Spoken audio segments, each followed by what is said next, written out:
Pinamayagpagan ng NU Lady Bulldogs ang kanilang laban kontra sa FEU at nakuha nila ang top 2 finish at twice to beat advantage sa semifinals. Habang ang Lasal at Uste ay naiwan upang maglaban-laban para sa pangalawang twice to beat spot ngayong Sabado. Sino kaya ang magwawagi sa dalawang nalalabi? Pero bago pa man ang lahat, kung hindi ka pa nakapag-subscribe, please like and subscribe at pakispike na rin sa bell button para lagi kang updated sa mga volleyball ganap. Okay lang yan, Bella. Pinangunahan ni Alyssa Solomon ang kupunan na may 13 points at ang magandang performance nila sa second round ay nagbigay sa kanila ng pwesto sa Final Four na panatilihin ang momentum. Talagang nakakabilib ang ipinakita ng NU Lady Bulldogs. Tinuligsaman sila ng mga batikos noon sa round 1 dahil sa kahinaan nila sa simula at natalo ng kanilang mga mabibigat na kalaban katulad ng Uste at Lasal. Pero ngayon, sila pala ang makakukuha ng inaasam-asam na pwesto. At ang panalo na ito ay nagtatakda rin para sa isang matinding laban sa pagitan ng Lasal at UST sa Sabado. Ang dalawang kupunan na ito ay maglalaban para sa ikalawang twice to beat spot at siguradong hindi nyo gustong palampasin ang labang ito. At sa isa pang laro, matagumpay na nagtapos ang Ateneo sa kanilang season sa pamamagitan ng sunod-sunod na panalo kontra sa Adamson. Ang 14 points na atake ni Lian de Guzman ang tumulong sa Blue Eagles na tapusin ang kanilang unang season sa ilalim ng Brazilian coach na si Sergio Veloso.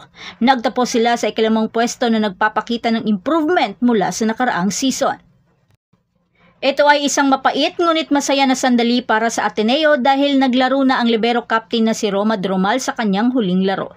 Habang may opsyon pa rin ang 4th-year player na sina AC Minor at Tax Fujimoto na maglaro sa kanilang huling taon ng UAAP eligibility.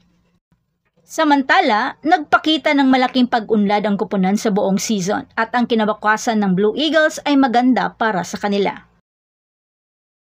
At ito ang ating update para sa UAAP Season 86 Women's Volleyball Tournament. Siguraduhin manatili at nakatutok para sa mga susunod na mga laban at balita. Huwag kalimutan mag-like, mag-subscribe at i-spike ang notification bell para hindi ma-miss ang anumang volleyball action.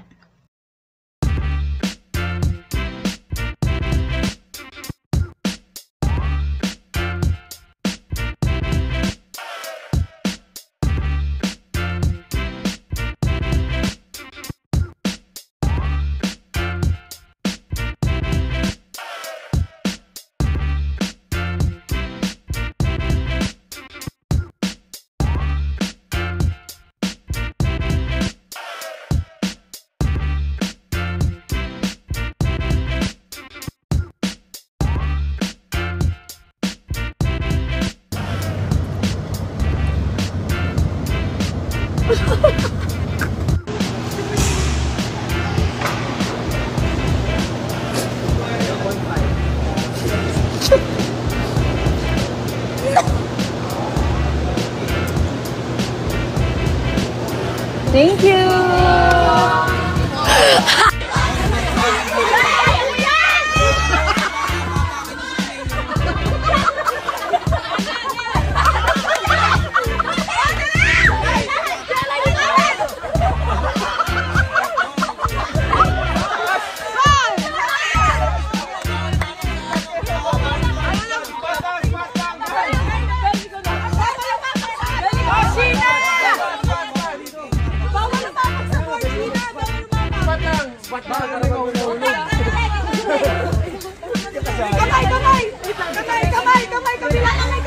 Bawal na, bawal.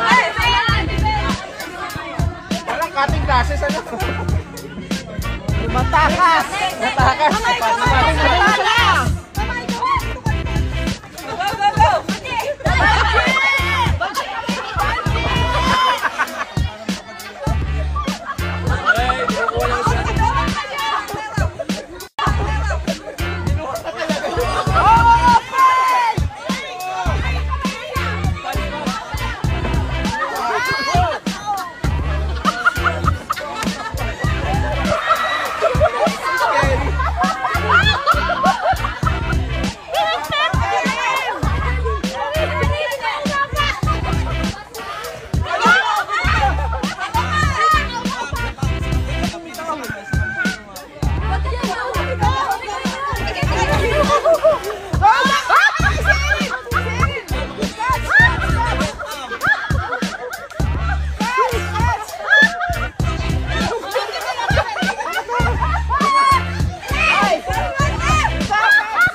hawakan mo.